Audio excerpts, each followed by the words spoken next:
In late 2019, I stood in wonder at the end of a gleaming new electric vehicle factory in an industrial district on the outskirts of Shanghai. I'd been working there for 6 months as part of an American company's efforts to launch its first international factory, and our efforts were about to pay off. Underneath the bright lights and background din emanating from the combined efforts of thousands of workers and hundreds of machines, the first cars were rolling off the factory line and onto waiting trucks. Everything around me, as far as the eye could see, had been built from scratch over the course of just a few short months, and the smell of wet paint and diesel still hung in the air, combined with rubber and that distinct new car smell. It was alive, and not just for our company. Outside, investment was coming into the district every single day. 2-lane highways were being widened into 4, and high-rise apartments were creeping up into the sky. Everyone seemed like they were perpetually in motion. After the project finished, I came back to the States. It was the height of the pandemic, and I was living with my family in rural South Carolina. The contrast could not have been bigger. Where Shanghai was a movie played in fast forward, South Carolina was in a deep freeze.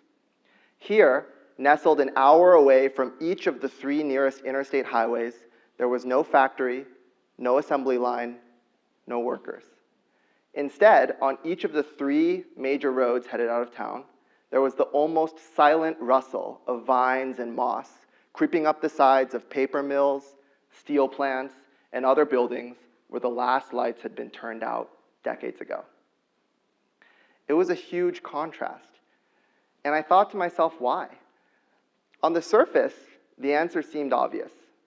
Globalization, outsourcing, cost-cutting, automation. There were a seemingly endless number of terms used to describe the hollowing out of industrial parts in the US. And although these terms were useful, they hid the stories of the individual. They hid stories behind statistics and decisions behind dogma. So instead of talking about the abstract, I want to hone in on the concrete. You see, globalization is nothing more than the sum of thousands of decisions made every single day by people and corporations around the world. So if we can think about the human effects that go into each of these individual decisions, we can start to influence them. And by starting to influence these decisions, we can start to shape the big picture trends of these abstract terms. So how do we do that? Well, here in business school, the way that we're taught to think about decisions is first and foremost through models. Models are wonderful tools. They let us take a set of inputs, apply some equations to them, and get to a really neat numerical output that you can then take to justify in any kind of business meeting. But models only capture the first order quantifiable effects that go into business decisions. They leave out the unquantifiable and the human effects of decisions. No model could have captured the bustle that I felt in Shanghai or the silence of shuttered doors in South Carolina. So instead of deferring solely to models, I urge you all to leave room for the unquantifiable, the human effects of the decisions that we'll make throughout our careers. To give you an example of what I'm talking about, let me take you back in time. In 1836, the Western and Atlantic Railroad was building a rail line connecting the southeast of the United States to the Midwest.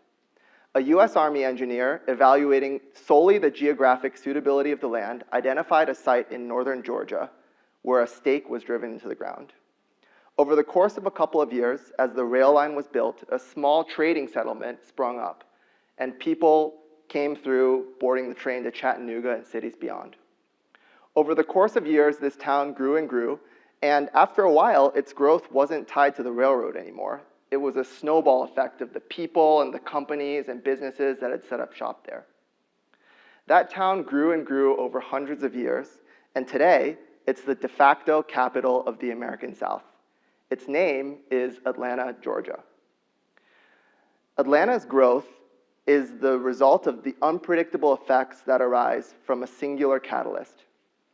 Countless contributions to society made by Atlanta residents, Coca-Cola, hip-hop music, Delta, CNN, these were all through, you can trace these all from twists and turns to that one stake in the ground.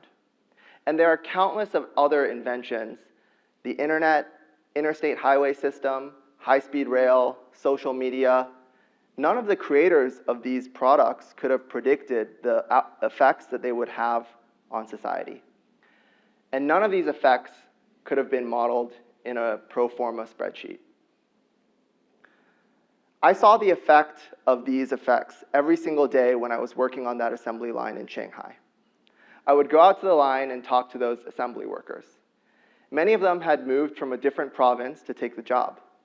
Some of them were using the extra money they earned to pay for family medical bills.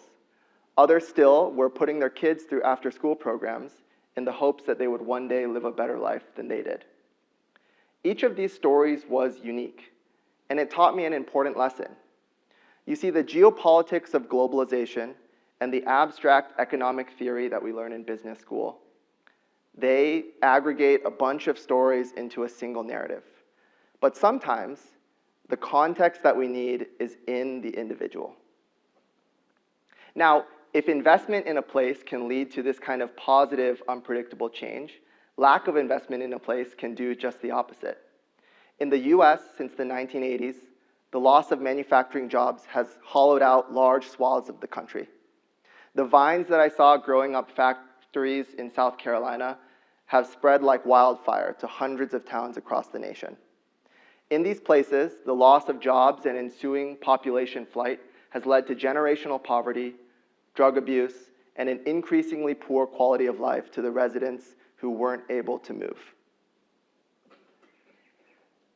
These effects could never have been predicted by quantitative models that looked just at the first order cost of goods sold for a business. Now, perhaps the difficulty of predicting these changes is why these techniques aren't taught that much in business school. It's really hard without giving a numerical answer to say how a decision is going to affect a community or communities. But just because it's hard doesn't mean that we shouldn't try and do it. Now, recently, some signs have indicated that change is on the horizon. Last year, the US Congress passed several bills: the Bipartisan Infrastructure Bill, the CHIPS Act, the Inflation Reduction Act, and several more that have collectively contributed billions of dollars in federal money to focus on the unquantifiable. They subsidize domestic manufacturing and technology development. In South Carolina, many new factory projects have been announced as a result of this investment. BMW is building a new battery plant. A carbon fiber factory opened just down the street from my parents' house. And with any luck, more projects will continue to roll through to tear down those vines and open once closed doors. But if I'm being honest, legislation is only the first step. You see, the legislation changes financial incentives, but those only affect the inputs and outputs of financial models. It doesn't change the instinct to gloss over anything that can't fit neatly on a spreadsheet. That's going to happen through time and through changing our collective approach. And that's where you all come in. You all will soon be investors, business leaders, and entrepreneurs. You'll be faced with these kinds of difficult decisions. When you are, I ask that you take the unquantifiable into account. Think about whether you can plant the seed that results in unpredictable change. Think about whether you can touch the lives of families or tear down the vines that are growing over once vibrant towns. It's not always going to be easy. Your decisions will have trade-offs. You might make one community better off at the expense of another, and you won't be able to make everybody happy. But with that framework in mind, I know that whatever decision you make will ultimately be a better one for this world. Thank you.